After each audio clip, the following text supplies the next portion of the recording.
One more team to get through. Yeah, one more good one here. Okay. Yeah. Buccaneers offense. Yeah. What's the deal? 29-19. Yeah. And I think we have this as a feature here, and we asked the question not because it was one game. Sure. Because now this is 2 in a row where it's lesser than what we've come to expect. Well, yeah, definitely lesser than what we've come to expect. Tampa's got some they're missing a few weapons. They are. There's no doubt about that. And all these good teams, as we talked about an hour ago, are kind of allowed. I feel like they're allowed this year to have a little stretch. Have a little slow part, no doubt about it. Brady hasn't played the best. I mean, we've seen him make some mistakes. He did not play good in this game. In fact, I would say this was worse than the Saints game. The Saints game, man, he made a number of outstanding plays and throws too. This game, what I didn't love about it was got hit a little early, and he became check down Charlie, kind of like, I'm just going to get the ball out of my hands here. Left a lot of plays and yards on the field. Bruce Arians, I believe, even alluded to it, during the week in one of the press conferences that I didn't even realize. All right, cool. Let's play it. We got to protect our quarterback better early in the game. And maybe we'll take some shots down the field like we normally do when he's protected. But if he's getting hit a bunch early, he ain't hold on to it very long. I don't know when it does. There were a couple, 2 or 3, that we maybe could have held on to it and thrown it down the field. But in a game like that, knowing the coverage that we're getting, throw it underneath and get on to the next play and make sure we get 5 or 6 and play it that way. Teams want to make us – everybody's trying to take that away. And we know that, so it's going to be hard to get down the field. Very interesting. He basically said Tom gets hit early. It affects him later in the game. It affects him. It did. And this one really showed. There's no doubt about it. And again, we know that you can't be perfect. Brady's amazing. He's 45. Gosh, there's got to be some flaw in the human being, right? Here's one of them. Yeah. This is it. And again, when it gets like that too, as we've talked about and things I say, he's not going to make plays off schedule. That's not who he is. Them missing Antonio Brown. See, I think 2 things. First off, they haven't been able to get the run game going to an extent to bring the defense up. That's to me when they were at their best last year. December and January. Right. They could overpower you enough with the running game to bring you up. And then they had a lot of great ways to let's protect Brady now, keep Gronk in, don't let him go downfield. We got a 6 or 7 man protection, and Brady's going to throw perfect passes down the field wherever we want him to throw it. So they don't have that aspect. And, even to see, if you got Gronk and AB out there too, the other aspect was, and even early in the year, teams wanted to play coverage and stop the big plays then too, but you start to die a slow death. Oh, okay, yeah, we're playing coverage, but they hit Antonio Brown in the slot for 6 yards and he runs 10 yards. Oh, shit, okay, 16-yard gain. We didn't take away the big play, but they're getting 16 yards. Oh, now they got AB and Evans running deep shots, and now it's Chris Evans in a hole in the zone, and he throws it to him for 7 yards, and he runs up 10 yards more. So we took away the big shot, but we gave up 17 yards. So that's where, when they're at full strength, even when you take away their big shots, they still move the ball. They're not at full strength right now. Right. So that's affecting it, not running the ball as well. And they've played 2 defensive lines the last 2 weeks who can get in Brady's face. I think all those things that you pointed out there, Chris, kind of set up where we're going here before we watch the film.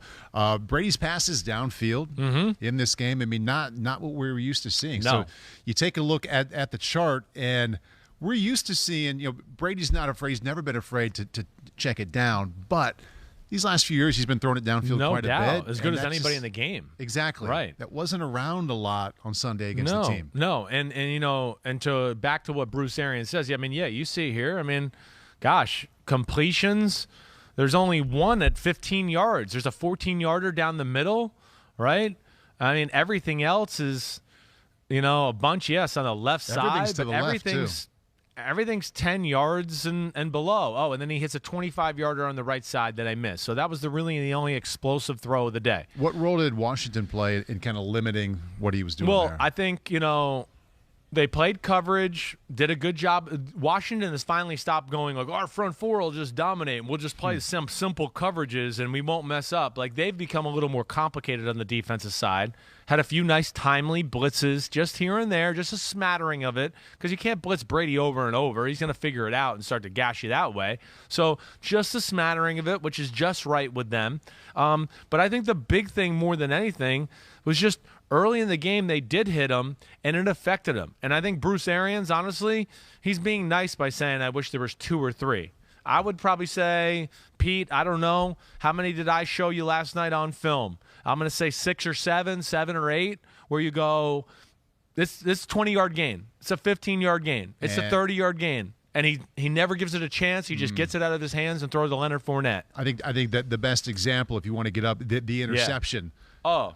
That he was looking for Mike Evans, and I watched this live. Right. Chris, I've watched it a couple times, and his body language, his rhythm and mechanics in the pocket are just way different than what you normally see on this pick. No doubt about it. And this to me is like, not the check down part. He's not looking short here. He's trying to be aggressive, but he's been like truly hit hard a few times already at this point. So he's not feeling comfortable in the pocket. And again, he gets a little pressure here, but the pressure does affect like how he wants to throw the football and, maybe the reading of the throw altogether.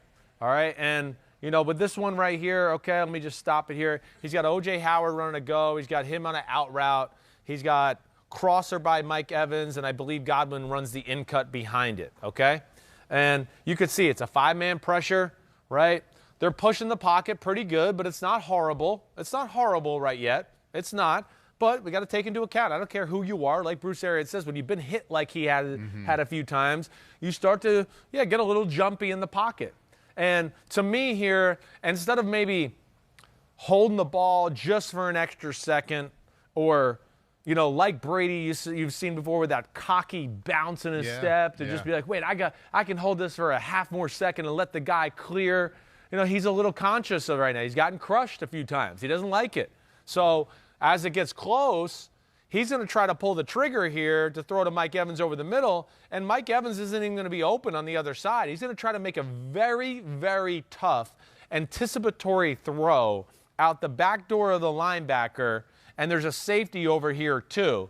And it's down the middle of the field, and it's just dangerous to be able to try to throw an anticipatory throw like that. Like that word I'm spitting out of my mouth there? I do like that one. Yeah. I mean, it's hard to do that down the middle of the field.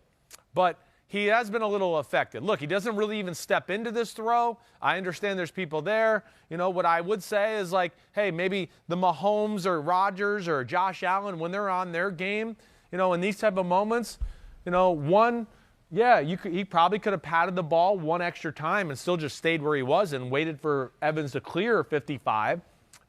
Or, you bounce back just a little just to give yourself a hair more room to throw it. That's what, a Rodgers or an Allen or somebody like that would have done. He looked unsure as he was releasing this. Doesn't really have conviction like throwing the ball. Like I said, he doesn't really step into it, and we're throwing like a 20-yard crossing route basically. And he's trying to throw it, like I said, like, here we go. He's already in the throwing motion, and you're just going to have to take my word for it. Mike Evans hasn't cleared that middle linebacker. It's just a very high degree difficulty to throw. Listen, Tom Brady's done it before. I know that, but he's not going to do it every time. And he misses the throw completely. I didn't read the coverage wrong. He saw what he saw, but right here, he's throwing the ball.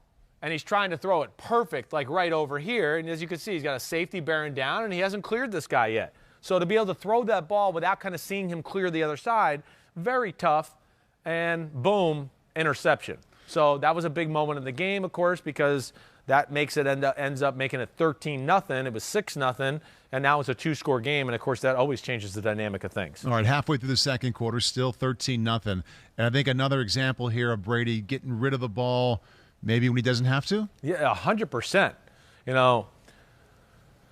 Four-man pressure, right? They got it picked up, all right? They got a little route combination of let me just make sure I got it right on top here. Just want to make sure I got everybody in the right way. Okay, good, I do. All right, so it's Fournette here, O.J. Howard behind it, this guy out here. Generally, this concept here is for a shell defense, 2 deep, quarters, not for a single safety defense, and that is what they're getting here. It's a single safety defense.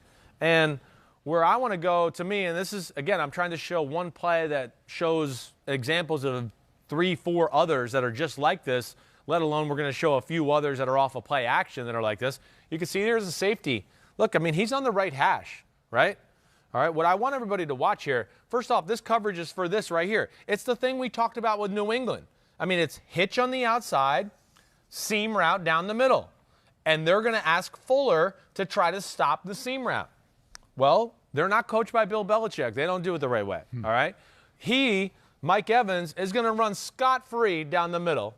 And Brady, that I know on his game, hits that 99 out of 100 times, and Mike Evans is going to walk into the end zone or get down to the 2 or 3 yard line. Because Fuller on the outside pauses a little with the short route, and he gets no jam. Nobody gets a jam on Evans, and he just gets to run 4-4 right up the middle of the field.